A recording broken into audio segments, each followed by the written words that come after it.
आज हम डिस्कस करने वाले हैं स्पेशल मेजॉरिटी के बारे में। स्पेशल मेजॉरिटी मतलब 2/3 वाली मेजॉरिटी। पर ये जो 2/3 वाली मेजॉरिटी होती है यह भी बहुत तरह की होती है। चलिए एक एक करके डिस्कस करते हैं। इसे जानने से पहले हमें एब्सोल्यूट मेजॉरिटी के कॉन्सेप्ट को समझना ज़रूरी है। एब्सोल्यूट मेजॉरिटी होता है जो हाउस का टोटल स्ट्रेंथ है उसका 50% प्लस 1। अगर हम लोकसभा की बात करें तो लोकसभा का टोटल स्ट्रेंथ है 545, इसका 50% निकालिए जो कि आएगा 272, इसमें 1 जोड़ दीजिए जो कि आएगा 273। तो ये एब्सोल्यूट मेजॉरिटी हुआ। ऐसे आप हर एक विधानसभा की एब्सोल्यूट मेजॉरिटी निकाल सकते हैं। इसे आम भाषा में हम बहुमत कहते हैं, और जिस पार्टी को बहुमत प्राप्त हो जाती है वह अपना सरकार बना लेती है राज्य में या केंद्र पर। तो एब्सोल्यूट मेजॉरिटी को ही हम आम भाषा में बहुमत कहते हैं। अब आगे हम टाइप्स ऑफ स्पेशल मेजॉरिटीज़ को समझेंगे। जो सबसे पहला टाइप है स्पेशल मेजॉरिटी का वह दिया हुआ है आर्टिकल 249 में। आर्टिकल 249 चलिए समझते हैं कहाँ इस्तेमाल होता है।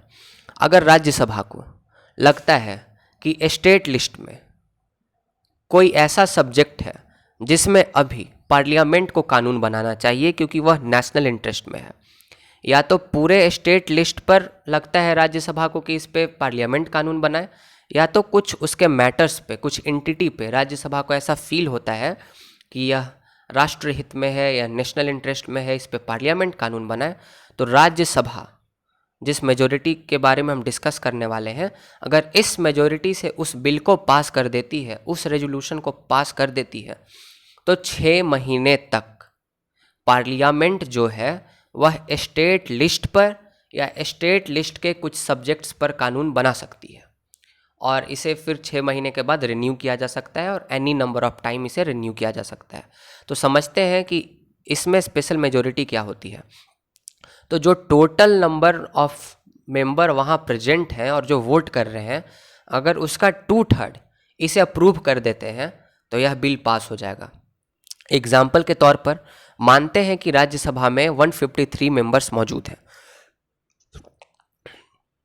153 मेंबर्स का जो 2/3 होगा वह है 102। तो अगर 102 मेंबर्स ने अगर इसे अप्रूव कर दिया तो यह रेजोल्यूशन पास हो जाएगा, और 6 महीना तक पार्लियामेंट स्टेट लिस्ट पे कानून बनाएगा या स्टेट लिस्ट के कुछ सब्जेक्ट्स पे कानून बनाएगा। अब आगे समझते हैं टाइप 2। आपको टाइप 2 समझने के लिए स्पेशल मेजॉरिटी का ज्ञान होना बहुत ज़रूरी है, जो कि मैंने स्टार्टिंग में ही बताया। तो ये जो टाइप 2 वाली मेजॉरिटी है यह आर्टिकल 368 में मेंशन किया हुआ है, और यह जो टाइप 2 वाली मेजॉरिटी है कहाँ कहाँ काम आता है, तो कॉन्स्टिट्यूशन को अमेंड करने में काम आता है। उन प्रोसीजर्स को जहाँ फेडरल स्ट्रक्चर इन्वॉल्व नहीं हो रहे हैं, जहाँ फेडरल स्ट्रक्चर इन्वॉल्व नहीं हो रहे हैं, उनके साथ कोई छेड़छाड़ नहीं की जा रही, तो उस समय हम इस मेजॉरिटी का इस्तेमाल करते हैं। चीफ इलेक्शन कमिश्नर को, कंट्रोलर एंड ऑडिटर जनरल को, सुप्रीम कोर्ट और हाई कोर्ट के जजेस को रिमूव करने के लिए इस मेजॉरिटी का इस्तेमाल करते हैं। नेशनल इमरजेंसी को अप्रूव करने के लिए इस मेजॉरिटी का पार्लियामेंट में इस्तेमाल किया जाता है। इसका क्या मतलब होता है, जो total number of member present हैं और जो वोट कर रहे हैं उसका 2/3 मेंबर इसको अप्रूव करें, और जो 2/3 मेंबर ने अप्रूव किया वह बराबर होना चाहिए उस हाउस के एब्सोल्यूट मेजॉरिटी के। चलिए इसको एक एग्जाम्पल से समझते हैं। बस ये याद रखिए कि जो एब्सोल्यूट मेजॉरिटी होती है लोकसभा की, मतलब 50% प्लस 1, ये 273 होती है, और ये राज्यसभा में भी ऐसे ही लागू होगी। केस 1 की बात करते हैं। मानते हैं लोकसभा में 300 लोग मौजूद हैं, 300 लोग प्रेजेंट हैं। एक बिल को लाया गया, जो कि मैंने जो फंक्शंस बताए कि कब कब इस मेजॉरिटी का इस्तेमाल होता है, उस मेजॉरिटी के संबंध में 300 मेंबर प्रेजेंट हैं।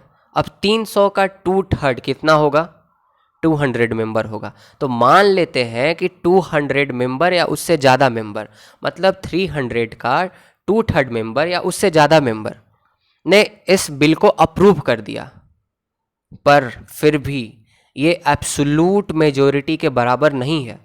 200 या उससे ज़्यादा, 273 के बराबर तो नहीं है, 273 के बराबर, तो ये जो बिल है ये रिजेक्ट हो जाएगा, ये पास नहीं हो पाएगा। तो हमें सिर्फ 2/3 नहीं चाहिए, जो 2/3 आएगा मेजोरिटी का नंबर, वह एब्सोल्यूट मेजोरिटी के बराबर होना ही होना चाहिए, तब अमेंडमेंट होगा कॉन्स्टिट्यूशन में, और जो जो मैंने चीज़ें बताए वो चीज़ होगी। अगला एग्जाम्पल लेते हैं। मानते हैं केस 2 में कि 417 मेंबर प्रेजेंट हैं लोकसभा में और वोट कर रहे हैं। इसका 2/3 मेंबर्स ने वोट किया। अब 417 का जो 2/3 होगा वह होगा 278। तो ये जो 278 नंबर आया, that is 2/3 of total member present and voting. Total member 417 थे जो प्रेजेंट और वोट कर रहे थे, तो 417 का 2/3 तो आया ही, प्लस में ये जो नंबर आया 417 का 2/3, डैट इज इक्वल टू और greater than the absolute majority. That means that is equal to और ग्रेटर देन द 273।